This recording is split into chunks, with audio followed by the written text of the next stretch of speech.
vraiment heureux parmi de vous recevoir aujourd'hui. C'est un plaisir de vous rencontrer, vous partager. Je veux remercier tout le monde qui a collaboré pour l'organisation de cette matinée de dégustation. On est ici chez Graves.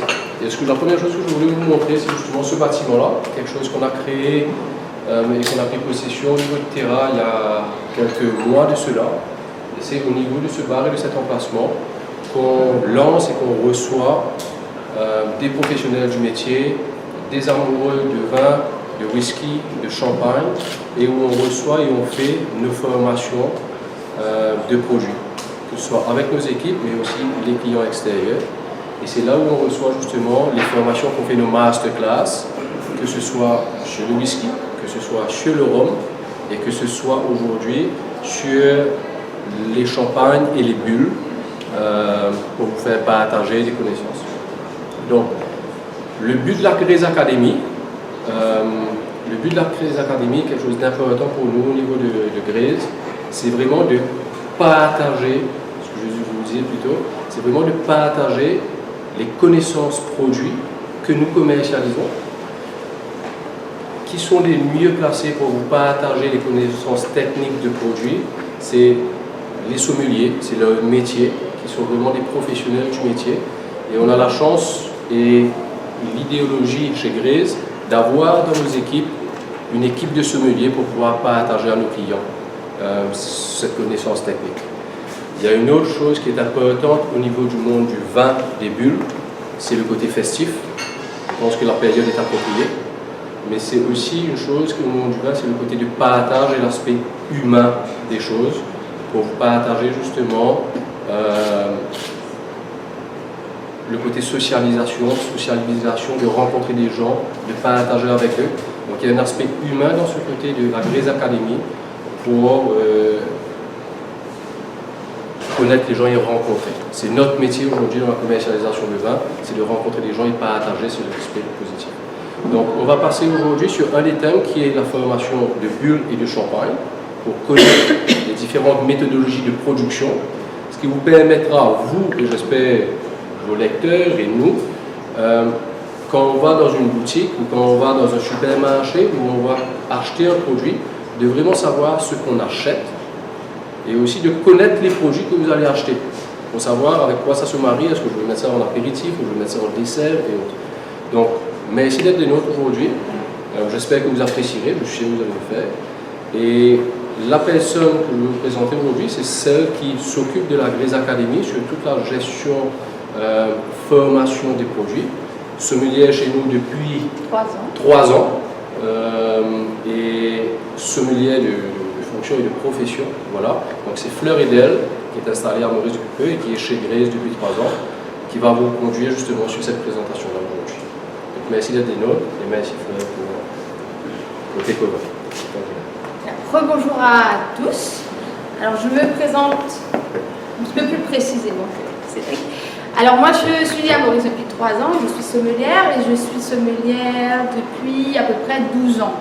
Mes parents ne sont pas vignerons, j'ai pas de vigne chez moi, je ne sais pas faire du vin, mais je sais le goûter et je sais bien sûr le vendre.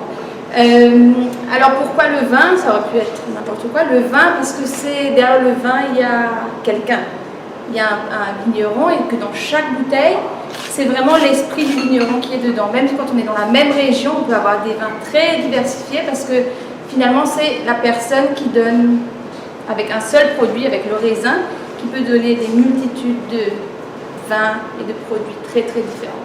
C'est pour ça que j'aime le vin et que je suis sommelière. Et puis j'aime partager mes connaissances et j'aime en discuter avec les gens. Alors aujourd'hui, on va parler des bulles. Okay, alors tout le monde connaît les bulles. Tout le monde adore le champagne. Je crois que c'est le bon jour, le 5 décembre, pour faire les bulles. Dans 19 jours, c'est Noël. Donc c'est le moment pour goûter des bulles à 10h40 le matin. C'est pas mal. Alors, pourquoi les bulles, c'est quoi pour vous, finalement? Qu'est-ce que vous savez sur les bulles? Qu'est-ce que c'est les bulles?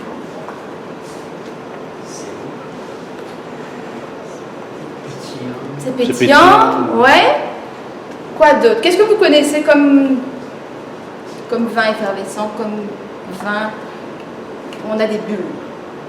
Champagne. Champagne. Champagne. Ouais. Champagne. Généralement, on met souvent sous la même coupelle tout ce qui a des bulles et du champagne. On va voir aujourd'hui que tout ce qui a des bulles n'est pas du champagne. Okay, que le champagne, ça vient d'une région bien particulière avec une belle histoire et du terroir, etc. Et des vignerons qui sont là pour que la marque, que l'appellation d'origine champagne soit respectée. Alors, de quoi on va discuter aujourd'hui? Un tout petit peu de l'histoire des vins effervescents dans sa globalité.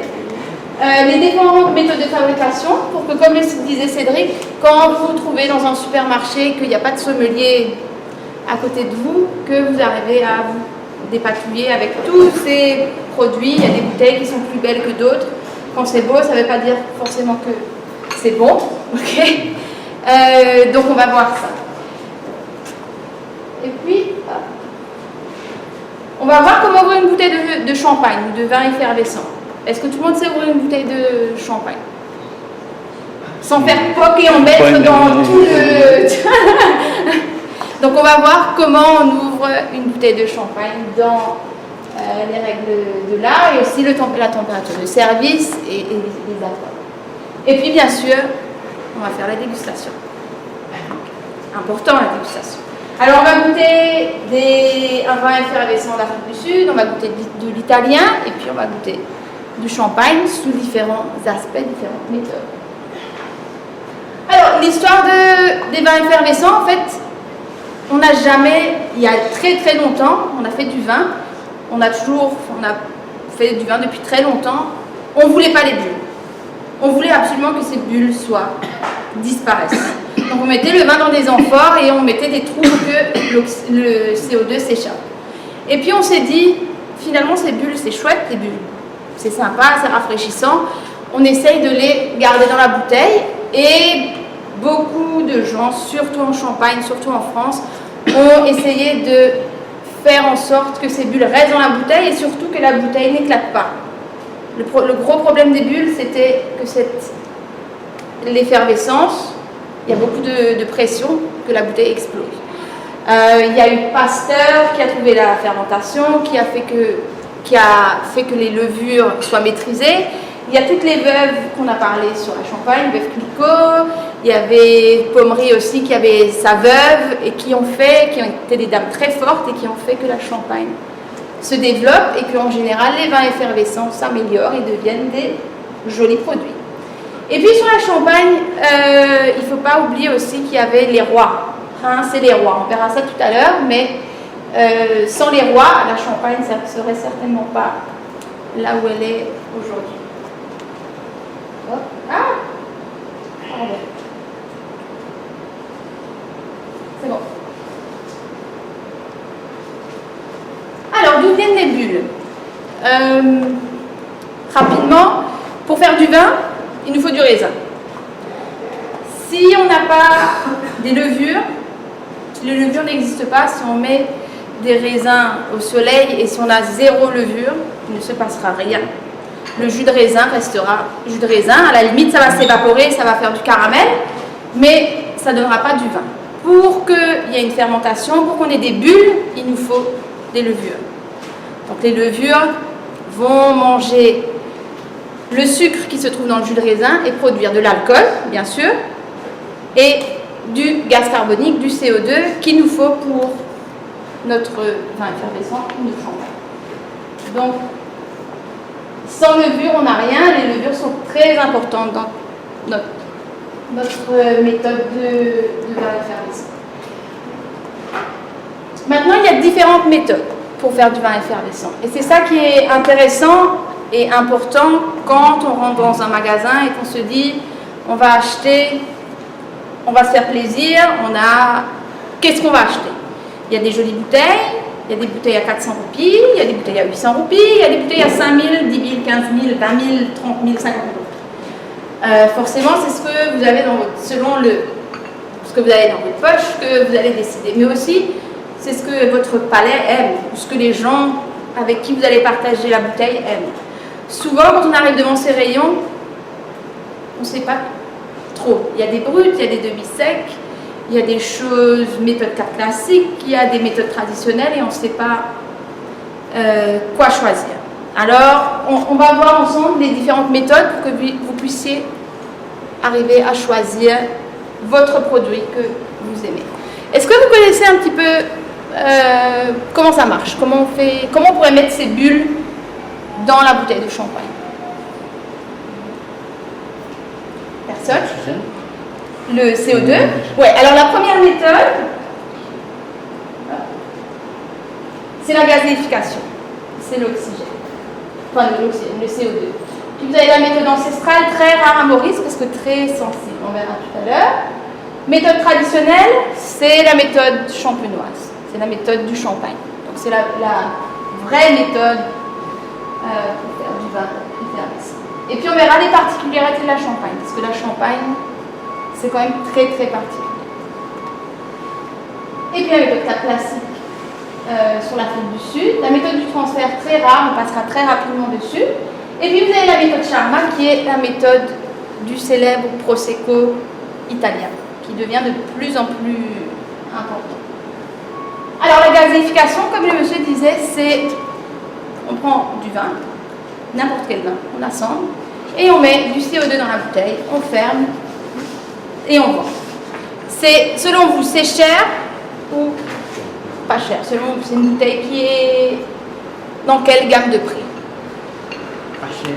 Pas cher. Gazéification, c'est vraiment l'entrée de gamme des vins effervescents. Et les vignerons sont malins, quand ils vendent de la gazéification, ils ne le mettent pas sur la bouteille. Okay. Donc généralement, quand vous avez la gazéification, si vous avez une bouteille dans la main, et si vous ne trouvez rien sur la bouteille, et que c'est aux alentours de 400-500 roupies, c'est que vous avez une méthode de la gazéification. Gazéification, il y a beaucoup de bulles, parce qu'on met des bulles chimiques, artificielles. Ce n'est pas des bulles qui viennent naturellement. Donc il y a beaucoup de bulles. Et puis, le vin, généralement, qu'on met dedans, ce n'est pas forcément du vin de très très grande qualité. Donc, dans la finesse, dans ce que vous allez ressentir en bouche, ça pourrait être très agressif sur la texture en bouche. Et sur les arômes, c'est rien d'exceptionnel. Donc ça, c'est la gazéification, une méthode très simple. C'est plus connu, monsieur. C'est plus connu? Plus répandu.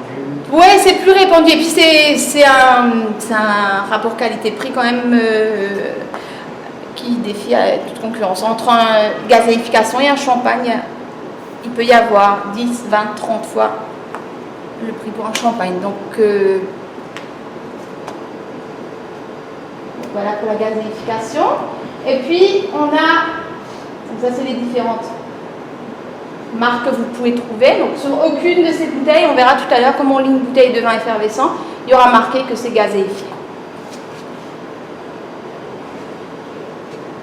La méthode ancestrale, la méthode la plus ancienne pour faire du vin effervescent.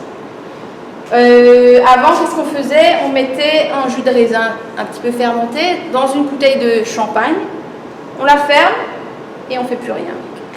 Qu'est-ce qui se passe? Les levures, ces petites bébêtes, vont manger le sucre, vont produire très peu d'alcool et beaucoup de CO2.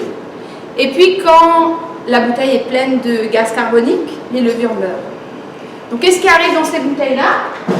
On a toujours les levures, donc dans une bouteille méthode ancestrale, il y a toujours du dépôt. Donc il ne faut pas retourner la bouteille au magasin, parce que c'est toujours, parce qu'on ne rouvre pas la bouteille, une fois que c'est fermé, c'est fermé. Donc les vignerons ne sont pas magiciens, ils n'arrivent pas encore à sortir les levures mortes sans ouvrir la bouteille.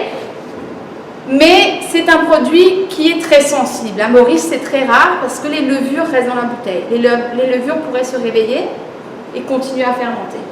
Donc on aurait une double fermentation, mais ça deviendrait presque du vinaigre. Okay, donc à Maurice, si vous allez de Beauplan, vous achetez une bouteille de méthode ancestrale et vous allez à Rivière-Noire, vous vous arrêtez 1 heure à Port-Louis, c'est bon, votre bouteille est fermentée une deuxième fois et c'est pas du tout ce qu'on veut. On voudra la deuxième fermentation dans la Champagne, mais avec la méthode ancestrale ou rurale, c'est une seule fermentation. Sur ces bouteilles-là, il y a du sucre, il y a toujours du sucre, il y a des bulles très fine et pas si intense parce qu'on ne gère pas les bulles. Une fois qu'on a fermé la bouteille, on ne regoute pas, on ne peut pas rajouter de levure, donc c'est selon comment les levures vont aimer travailler qu'on aura des bulles. Et puis il y a toujours très peu d'alcool. Pourquoi? Parce qu'une fois que les levures ont mangé le sucre et que la bouteille est pleine de gaz carbonique, les levures ne pourront plus manger de sucre et donc il y aura toujours du sucre résiduel. Le sucre va rester dans la bouteille. Donc madame, la méthode rurale devrait vous plaire. Par contre à Maurice, malheureusement, rare, très rare. C'est ce genre de champagne qui rapproche un peu avec le vinaigre là. C'est ça?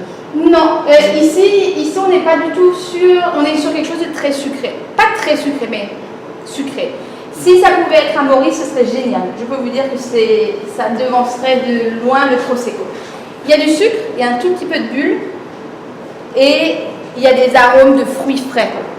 C'est jamais très complexe, il n'y a jamais trop d'arômes dans une méthode ancestrale. On prend le cépage, on prend le raisin et puis on retrouve ces mêmes arômes.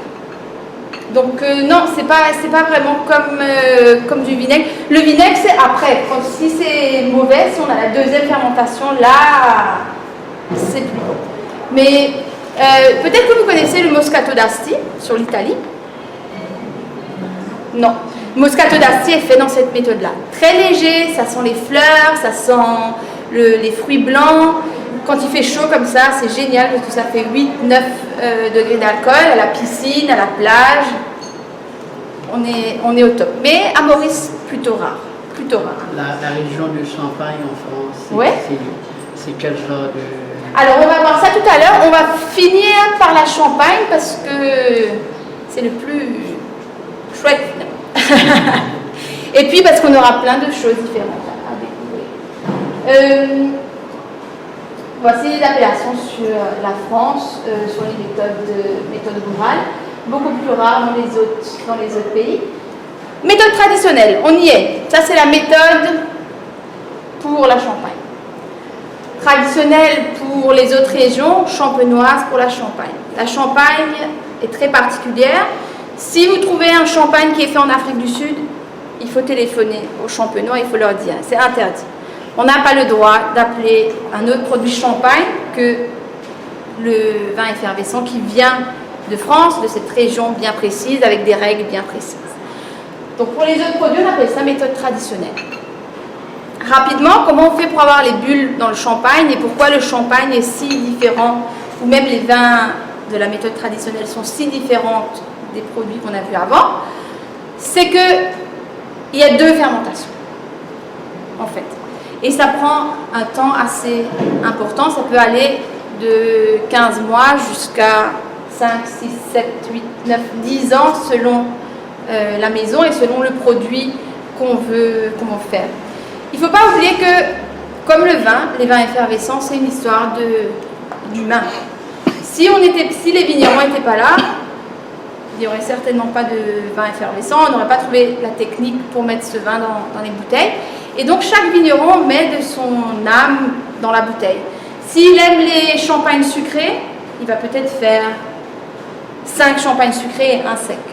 S'il aime les champagnes très secs, il va certainement faire que des champagnes très secs, etc. Donc c'est vraiment, bien sûr, il les vend à un consommateur, mais au départ, il fait surtout ce qu'il aime faire et ce qu'il aime boire, très certainement. Ok? Donc, comment on fait pour... C'est la marque.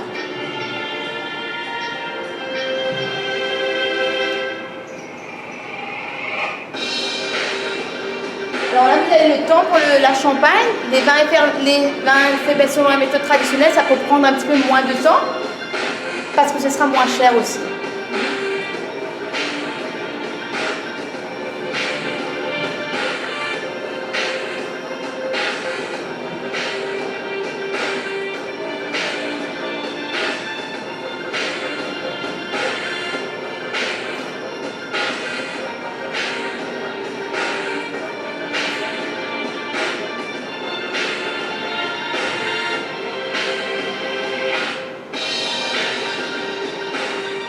Donc là, on fait un vin de base.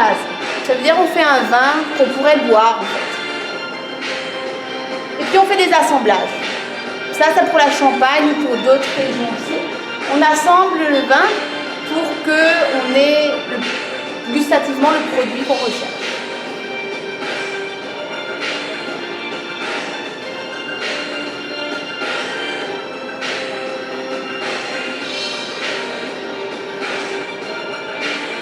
Et puis il faut qu'on ait des bulles, parce que là on a du vin sans bulles. Pour qu'on ait des bulles, on va rajouter des levures, du sucre, et on va mettre la bouteille, on va mettre le vin dans des bouteilles et on va boucher. Ça c'est ce qui est en train d'être fait. Et donc là ça repose. On fait reposer pour qu'il y ait ce travail de deuxième fermentation. Donc ça veut dire que les levures vont manger le sucre pour donner du CO2. Ça peut prendre, alors ça peut prendre 1 an, mais ça peut prendre bien plus longtemps.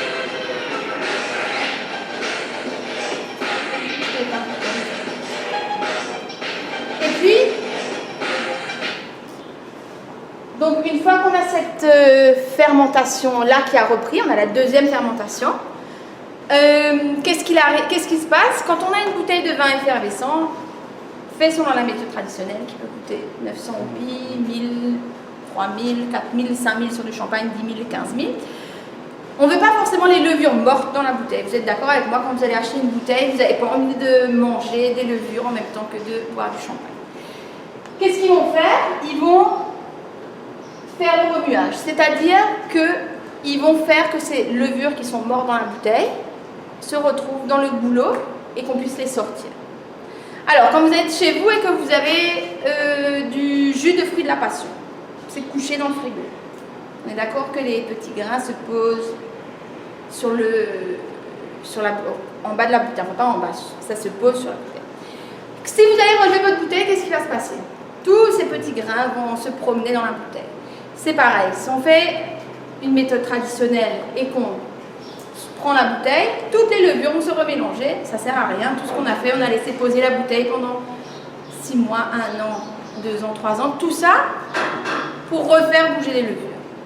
Donc, on va faire le remuage, c'est-à-dire qu'on va tourner les bouteilles pour que la levure tombe dans le goulot et qu'on puisse geler. Ça plaît la vidéo. C'est là où tu avais arrêté, c'était juste le... C'est pas grave, laisse. Donc on gèle le goulot pour que les levures soient emprisonnées. Et qu'est-ce qu'on fait? On ouvre, le bouchon de glace sort, le champagne reste. Okay? Donc quand vous avez votre bouteille de champagne, il ne devrait pas y avoir de levure. Il peut y avoir des dépôts si votre champagne ou votre vin effervescent a de l'âge, mais il ne devrait pas y avoir de gros dépôts de levure. Et puis, madame aime les champagnes sucrés, monsieur aime peut-être les champagnes plus secs. En Champagne ou dans les autres vins effervescents faits selon la méthode traditionnelle, le sucre vient pas du raisin, mais il vient du sucre. On prend du sucre de canne et on met vraiment dans la bouteille. Donc une fois qu'on a sorti ces levures, on rajoute, on décide qu'est-ce qu'on va faire, quel niveau de sucre notre vin effervescent va avoir, et on rajoute du vin qu'on mélange avec du sucre et on va mettre ça dans les bouteilles. Et puis on bouche, on met le muselet, cette partie qui est là, la partie en métal, et on fait. Ça c'est la méthode traditionnelle. Pourquoi elle est plus chère que la gazéification? Pourquoi elle est de meilleure qualité aussi? Parce qu'il y a beaucoup plus de travail sur le produit par les vignerons. C'est beaucoup plus long à faire, mais aussi le vin de base est beaucoup plus qualitatif. Okay? Donc, quand on veut boire une méthode traditionnelle, on n'est pas obligé de boire forcément du champagne. On peut rester sur des produits comme un crément, par exemple. Dès que vous entendez crément, c'est méthode traditionnelle. Vous pouvez y aller les yeux fermés, c'est une appellation d'origine contrôlée, c'est très bon. C'est, moi je dirais presque aussi qualitatif qu'un champagne, mais ça vient d'une autre région de France. On ne peut pas appeler champagne d'Alsace, donc on a décidé d'appeler ça une méthode traditionnelle, on appelle ça un crément d'Alsace, crément de Bordeaux, crément de Bourgogne par exemple. Donc ça c'est un premier pas vers quelque chose de quand même très qualitatif. un super rapport qualité-prix sur les méthodes traditionnelles. Donc vous avez toutes ces... Donc si vous allez dans une boutique et vous voyez crément, voilà. Toutes ces choses-là sont faites selon la méthode traditionnelle. Forcément, chaque région a ses typicités, ses cépages, ses sols, qui sont différents. Donc les goûts seront forcément différents. Mais le cas classique, c'est toujours la même méthode, mais l'Afrique du Sud, Poncrase. C'est pareil sur une bouteille d'Afrique du Sud, si on vous dit c'est de la méthode Cap classique, mais vous ne voyez pas que c'est marqué, c'est que ce n'est pas de la méthode Cap classique. Okay. Il faut que ce soit marqué sur la bouteille, c'est une loi. Donc quand vous allez quelque part et vous voyez méthode Cap classique, vous êtes sûr que c'est quelque chose d'assez qualitatif et qu'on peut y aller les yeux fermés, vraiment. Okay. Si ce n'est pas marqué, c'est que c'est la gazéfication.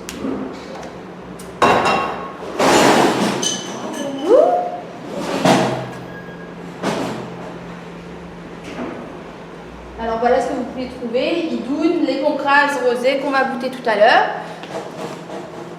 Je vous fais goûter tout à la fin, comme ça vous allez vraiment pouvoir comparer les différentes qualités, les différentes saveurs aussi. Alors, le champagne est particulier par son terroir. On a vraiment un sol très particulier en Champagne, qui est le calcaire, qui donne des vins denses, minéraux, rafraîchissants. Les cépages, on a 3 cépages. On ne peut pas faire du champagne avec du merlot. On doit faire du champagne avec du chardonnay, du pinot noir et du pinot meunier. La maturation, on le laisse mûrir, entre guillemets, dans la bouteille très longtemps. On verra tout à l'heure. Et le savoir-faire. L'héritage est assez important depuis 3-4 siècles. Qu'on a cette méthode et qu'on a fait cette méthode en appellation d'origine contrôlée. Le champagne est très très très très protégé. Il y a beaucoup de lois qui régissent le champagne. Même si on est en Champagne et qu'on ne respecte pas ces lois-là, on ne pourra pas s'appeler champagne. Okay. Alors la Champagne, on est à la limite de pouvoir faire du vin. Si on va un petit peu au-dessus, il fait trop froid. Donc la Champagne, pourquoi c'est cher? Parce que les cépages sont très au nord, donc c'est très délicat. Quand il fait trop froid, ça gèle. Quand ça gèle, ça ne pousse pas, donc les rendements sont très très petits. On n'a pas beaucoup de raisins dans les vignes quand ça gèle. Mais par contre, on a la pluie. Ça, c'est sympa parce qu'on ne peut pas arroser. On n'a pas le droit d'arroser sur la Champagne. Donc on a la pluie sur le climat. Les cépages, pinot noir, meunier et le chardonnay. Donc on a un cépage blanc. Cépage, c'est la sorte de raisin qu'on peut utiliser. On a le chardonnay, donc c'est un blanc. Et puis on a 2 rouges. Chaque cépage va donner différents arômes. Alors il y a des vignerons qui vont utiliser plus de pinot noir parce qu'ils veulent que ce soit plus sur les fruits rouges. Et puis il y a des vignerons qui veulent utiliser que du chardonnay parce qu'ils aimeraient que ce soit plus frais, plus floral, plus dense. Ils vont utiliser du chardonnay. Et puis il y en a qui mélangent parce que c'est la tradition dans la Champagne de mélanger les 3 cépages pour donner une harmonie au vin. Différents arômes, les différentes caractéristiques de ces 3 cépages. Et puis le champagne, comme je vous l'ai dit, ça prend du temps à vieillir. Il faut que le champagne se repose pour être à l'optimum de sa dégustation. Normalement, quand on achète une bouteille de champagne, des fois quand on achète une bouteille de vin, 2016, 2017, on vous dit, stop, ne la buvez pas, attendez 5, 10, 15, 20 ans avant de la boire. Une bouteille de champagne, normalement, quand elle est mise en commercialisation, c'est qu'elle est prête à boire. On peut la boire, on la prend et on la boit. Sinon, ils ne la mettent pas en vente, tout simplement. Okay. Donc, les champagnes millésimés, on doit attendre 3 ans. Un champagne millésimé, c'est un champagne qui est issu d'une seule année, un seul millésime. Ça veut dire qu'on ne mélange pas les cépages. On ne mélange pas, pardon, les années.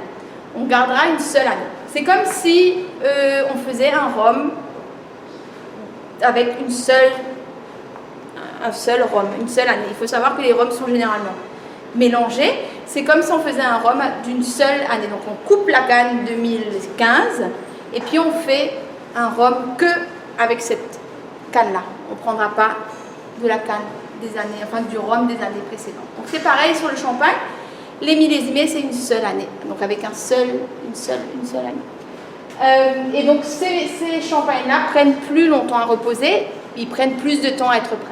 Là, il y a marqué 3 ans. Généralement, par exemple, Moët et Chandon, sur le Brut impérial qu'on va goûter, ils font vieillir le non millésimé, donc leur champagne normal, 3 ans. Ok? Donc, ils rajoutent du vieillissement même sur leur entrée de gamme. Ça, c'est juste les lois. Après, le vigneron peut aller bien au-delà. Ce qui est important aussi dans le champagne, c'est de savoir le sucre. Qu'est-ce que c'est qu'un brut? Qu'est-ce que c'est qu'un demi-sec? D'où on goûtera, je commence par les plus sucrés, d'où on goûtera un bœuf licorice tout à l'heure. Plus de 50 grammes de sucre par litre, c'est très sucré. Ça veut dire qu'on a mis vraiment 50 grammes. C'est pas comme un vin où le raisin ramène du sucre, c'est vraiment qu'on a mis 50 grammes de sucre dans un litre de champagne. Et puis vous avez les demi-secs, un petit peu moins sucrés, mais toujours quand même avec beaucoup de présence en sucre. Les secs, ça paraît sec, ça paraît acide, mais c'est pas acide du tout, ok? C'est mal, ça a pas une super image. Sec à Maurice, j'ai jamais vu. J'ai jamais vu de champagne sec à Maurice, et même en général sur la Champagne, dans le monde de Champagne, il y a très peu de sec. C'est pas une catégorie qui est très développée. Et puis vous avez les extra dry avec une pointe de sucre très digeste, très facile à boire quand il fait chaud comme ça. C'est pareil, pas très répandu. Les bruts, c'est la grosse affaire du champagne. Beaucoup de gens, quand ils boivent du champagne, ils aiment que ce soit sec, que ce soit frais, que ce soit acide, désaltérant. Ceux du dessus sont beaucoup moins, pas appréciés, mais peut-être beaucoup moins familiers. On verra tout à l'heure que c'est très sympa à boire les champagnes sucrés aussi. Ok? Et puis en dessous vous avez extra brut et brut zéro. Ça c'est très très très sec. Ça il faut aimer l'acidité, il faut aimer la fraîcheur. Vous madame, les extra sous le brut, je pense que ça va pas le faire. Ces deux derniers aussi, c'est des très petites proportions. À Maurice, on en trouve très peu.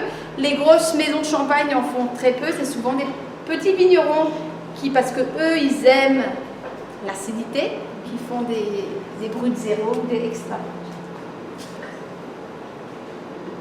Il y a des degrés d'alcool. Alors, sur le degré d'alcool, sur la Champagne, quand on fait un vin normal, on a à peu près, allons dire, entre 11,5 et 13 euros.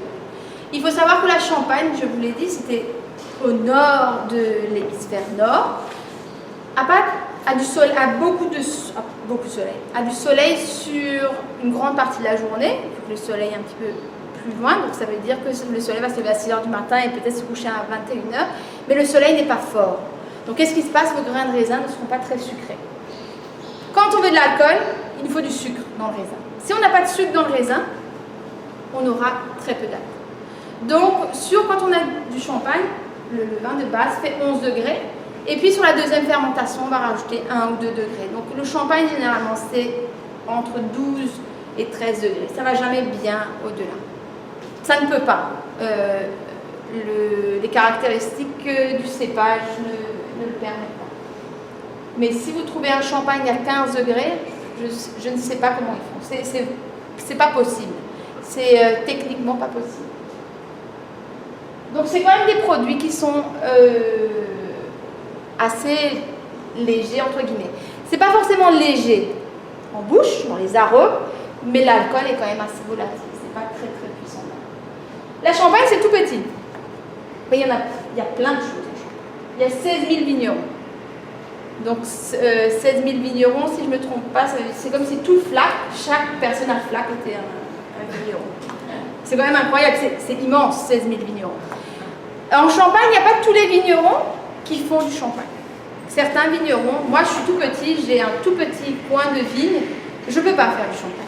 Parce que ça coûte trop de sous, je ne peux pas embouteiller, je ne peux pas faire reposer, je n'ai pas de cave pour faire reposer. Donc je vends mon vin, mes raisins, à Moët-et-Chandon, à des grandes marques, à des autres vignerons qui ont plus de capacité pour faire du champagne. Et c'est ça qui est sympa dans la Champagne, parce que les vignerons, les grandes maisons, ou ceux qui font du champagne, qui produisent du champagne, vont pouvoir acheter du raisin dans tous les coins de Champagne, où les cépages vont être différents, où le sol va être différent, et donc les arômes en bouche de votre vin vont être différents. Et où les prix vont être différents aussi. On va voir ça tout à l'heure. 362 millions de bouteilles de récolte, c'est immense. Et c'est vendu. Pour une si petite région, c'est immense. Les maisons de champagne, qu'est-ce que c'est qu'une maison de champagne? C'est Veuve Clicquot, Moët-et-Chandon, c'est Ruinart, c'est Laurent Perrier, c'est toutes ces grosses marques qui sont vendues à l'international et qui font la promotion du champagne aussi. Sans ces grandes marques, le champagne ne serait pas là. Pourquoi le champagne, et je voulais vous le dire tout à l'heure, et puis j'ai oublié entre-temps, pourquoi le champagne est si... Pourquoi tout le monde, champagne, tout le monde connaît? Vous allez en Chine, en Ouzbékistan, je ne sais pas quel pays, tout le monde connaît le champagne. Vous dites champagne, tout le monde dit oui. Pourquoi? C'est grâce à qui finalement que le... Alors oui, les Veuve Clicquot, la Veuve Pommery, ils ont aidé à développer ce produit, mais qui était les vrais ambassadeurs, je cherchais le mot, merci, ambassadeurs du champagne? C'est les rois de France, parce qu'ils ont été sacrés à Reims, et que forcément leur sacre n'allait pas être fait au Champomy, mais il allait être fait au Champagne.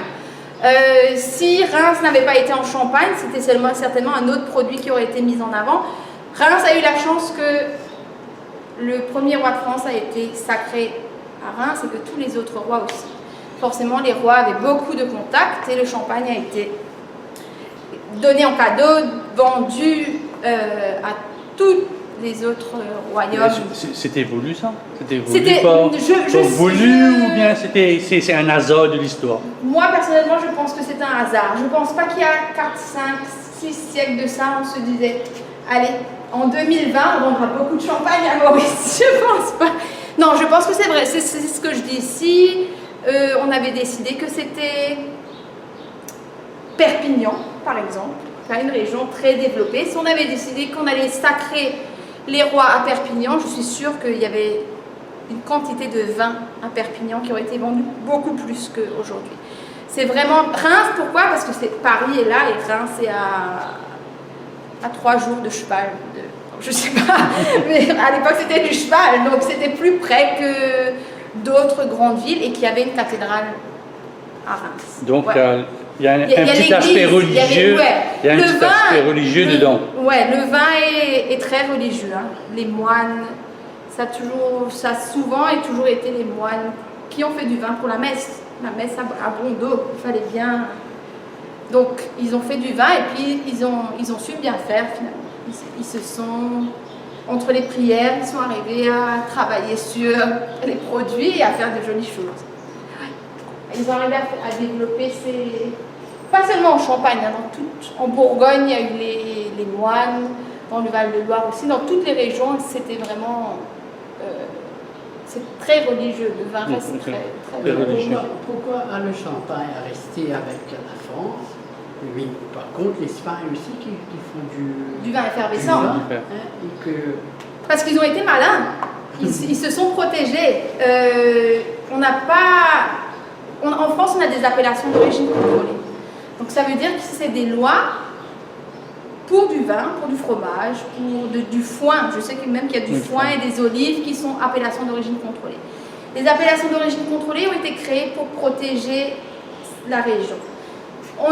Ça veut dire qu'on met des règles pour utiliser des cépages, du raisin particulier, pour une méthode particulière, la méthode champenoise par exemple. Une zone particulière, ça veut dire que si vous sortez de cette zone-là, si vous êtes là, c'est fini, vous n'êtes plus Champagne. Si vous utilisez du Merlot à la place d'utiliser du Pinot Noir, même si vous êtes dans ce carré Champagne, on n'est plus du Champagne. Si vous décidez de faire une méthode de gazéification au Champagne, pas de problème, mais ce ne sera pas du Champagne.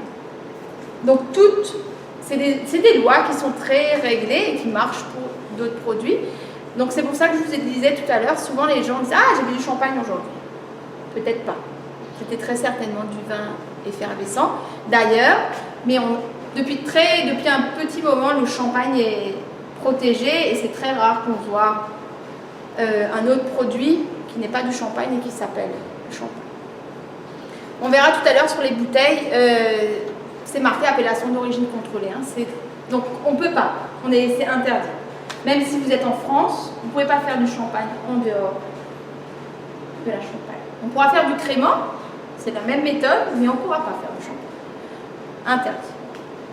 Et puis il y a un savoir-faire, il y a toute une histoire. Les appellations d'origine contrôlée, c'est une histoire aussi. On va voir d'ailleurs, juste là, je commence par la fin, le rosé.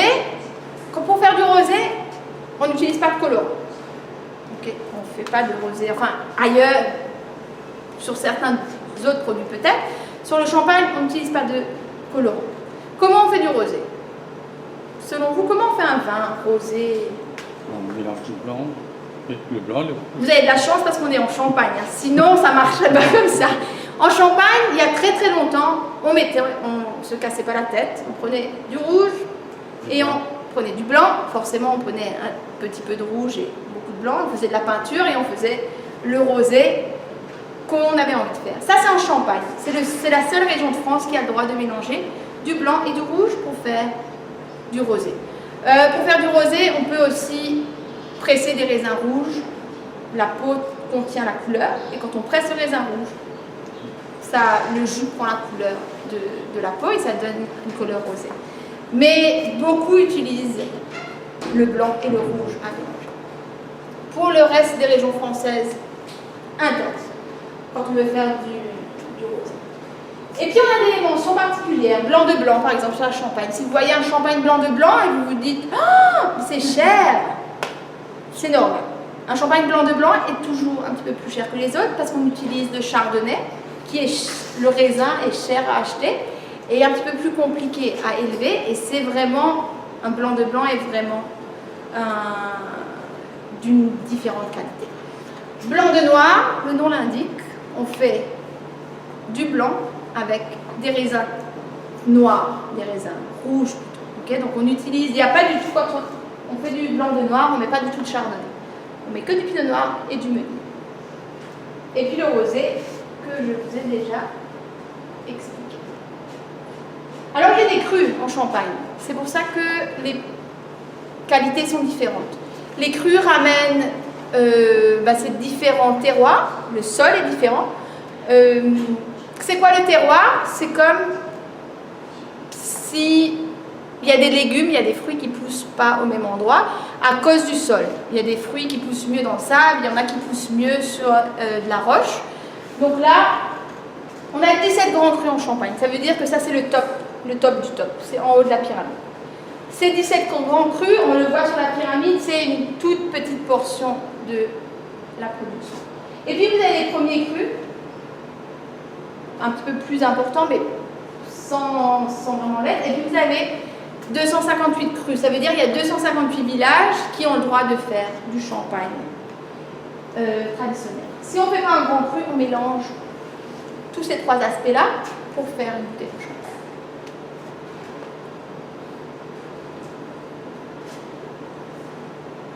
Alors, quand vous achetez un parfum, pourquoi vous achetez telle et telle marque? Question d'habitude. Une question d'habitude, parce que vous savez que c'est toujours le même goût, la même senteur. Pour le champagne, c'est un petit peu pareil.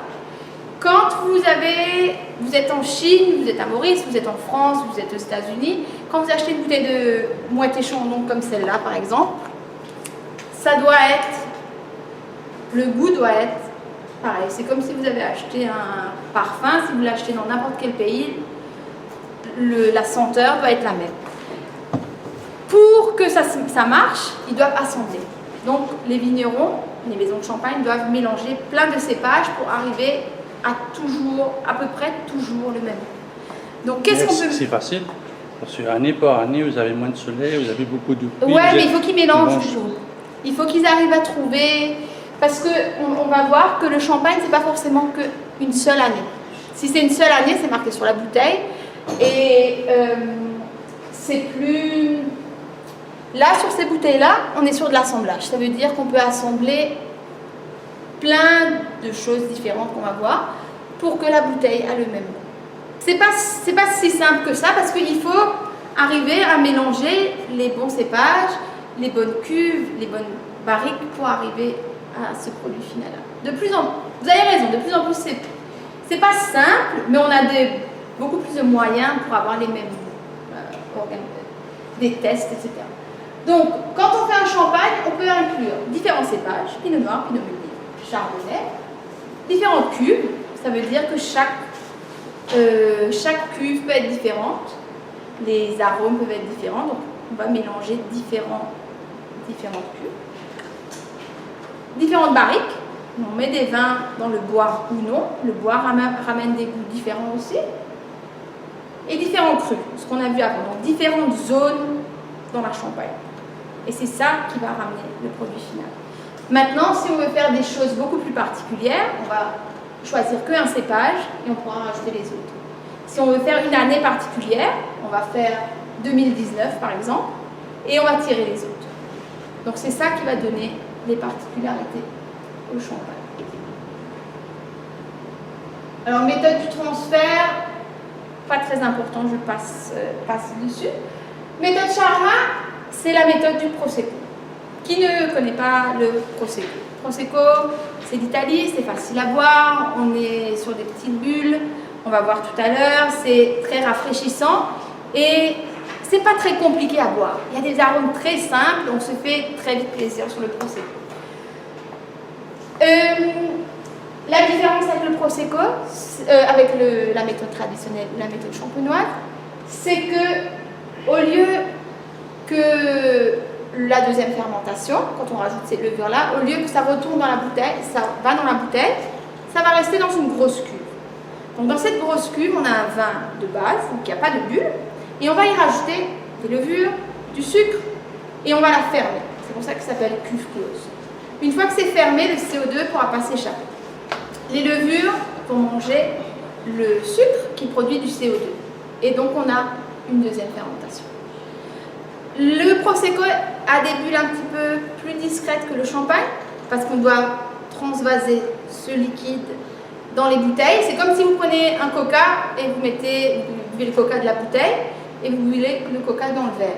Il y aura moins de bulles dans le verre que dans la bouteille. C'est le même principe que le Prosecco. Okay, donc le Prosecco est un tout petit peu moins effervescent. Et le Prosecco est très très très répandu. Tout le monde parle du Prosecco, ça se boit facilement. On est sur une appellation d'origine contrôlée comme la Champagne, donc on ne peut pas faire de Prosecco en Chine, on peut faire du Prosecco juste là où c'est marron. Donc on a quand même un gage de qualité qui est très important sur le Prosecco. Juste une petite question, si je peux. On a beaucoup de champagne, c'était en 15 mois, et 6 ans, 7 ans, etc. Le Prosecco, le dur. Prosecco, on fait le vin de base, donc ça va prendre un certain temps pour faire le vin. Et puis on met les levures, ça fermente assez rapidement, 2-3 jours. On met en bouteille. Le seul problème des champagnes, c'est le bouchon. N'importe quel vin effervescent. Si vous mettez en bouteille aujourd'hui, on ne peut pas ouvrir le vin. Je mets ma main à couper que l'homme le plus fort ne peut pas ouvrir. C'est impossible à ouvrir. le bouchon est tellement serré qu'on ne peut pas ouvrir. Donc il faut attendre 2-3 semaines. Donc ça prend un mois, un bon mois. Ouais. Pour le Prosecco, c'est pas des vins de garde, c'est pas des champagnes de garde. Ça veut dire que ça se garde pas. Un Prosecco se boit dans l'année. Donc si vous avez un Prosecco caché dans votre armoire sous la télé et qu'il a 20 ans, ne l'ouvrez pas. Gardez-le sur votre étagère parce qu'il sera plus bon. Okay. Pourquoi ça devient plus acidique, ça devient Alors les bulles imbuvable. se perdent. À 20 ans, c'est certainement imbuvable. Je ne voudrais pas le goûter. Les arômes se détériorent. Ça veut dire que les arômes, quand on boit un Prosecco, on veut que ce soit fruité, on veut que ça sente les fleurs blanches, qu'il y a des petites bulles. Quand ça a 20 ans, les bulles disparaissent. C'est oxydatif, donc ça veut dire que ça sent la noix, ça sent les épices. Et puis ça peut devenir acide et c'est très dérangeant. Un champagne ou un vin effervescent qui est passé est très dérangeant parce qu'on ne sait pas trop où poser le pied. Et puis un Prosecco déjà un Prosecco à 3 ans, c'est plus très bon. Alors un Prosecco à 20 ans, si c'était le jour de votre mariage, gardez-le sur votre étagère, ne l'ouvrez pas. Achetez-en une autre pour fêter vos 20 ans de mariage, mais ne l'ouvrez pas. C'est pourquoi aussitôt que vous avez ouvert la bouteille, il faut consommer. Alors sur la une fois que c'est ouvert, les bulles partent très très vite. Même quand on a un stopper, ça permet, c'est ce bouchon-là qu'on peut remettre dessus. Ça permet de garder une bouteille de champagne peut-être 2 jours selon ce qu'on a. Si on a du champagne, certainement 2 jours. Si on a un Prosecco, certainement 1 jour seulement parce qu'il y a moins de bulles. Mais non, une fois que c'est ouvert, il faut boire. De toute façon, une bouteille de champagne, c'est comme si c'est vite dégusté. Par rapport au cuve, le bois c'est un bois spécial, c'est un bois de champagne ou c'est... Alors c'est un bois généralement on utilise le chêne. On pourrait utiliser d'autres choses, mais le chêne c'est ce qui marche le mieux pour le vin. Ouais. Mais ça ne vient pas forcément de champagne. Le champagne, on le boit glacé ou... Alors on va voir ça dans un petit moment. Là on a les différents niveaux sur le Prosecco. Vous allez voir extra dry et dry, contrairement à ce que ça veut dire, c'est sucré. Okay, donc faites attention quand vous avez une bouteille de Prosecco et que vous avez de l'extra dry et qu'on vous dit c'est sucré, vous dites mais c'est marqué dry et c'est sec. Non, c'est un petit peu sucré. Okay. Alors, on va faire ça tout à l'heure, je vais revenir sur les températures. Alors, comment on conserve les bouteilles de champagne? Une température basse et constante, autour de 10 à Maurice, je sais, compliqué. Frigidaire, c'est pas le meilleur endroit parce qu'il y a de la nourriture. Si vous avez un morceau de camembert à côté du frigo, à côté de la bouteille, je pense qu'à un moment, le champagne sentira le camembert. Le frigo, c'est pas le meilleur endroit. Le principal, c'est que ce soit constant. Il ne faut pas que ce soit 30 degrés. Si c'est 30 degrés, le champagne et le vin en général va s'abîmer. Il faut que ce soit constant. Si une fois c'est 10 degrés, et puis 20, et puis 30, et puis ça redescend à moins 10, c'est un problème. Il faut je ne sais pas, si vous avez un endroit où il fait 20 degrés par exemple, à Cure-Pipe quelque part. Non, il ne faut pas habiter Cure-Pipe. Chez nous, c'est impossible. Si vous avez un endroit où il fait 20 degrés, il faudrait qu'il fasse 20 degrés tout au long de l'année. Après, c'est bien parce que vous avez des caves, tout ça. Nous, dans les caves, il ne fait jamais très chaud. Donc, il faut acheter votre champagne, le boire et retourner acheter. C'est la meilleure technique. C'est la meilleure technique, ouais. Si on ne veut pas...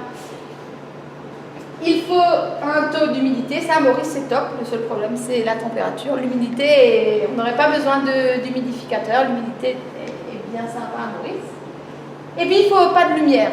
Pas de lumière, pas de bruit, pas de bruit, pas de vibration en fait. Le bruit crée des vibrations.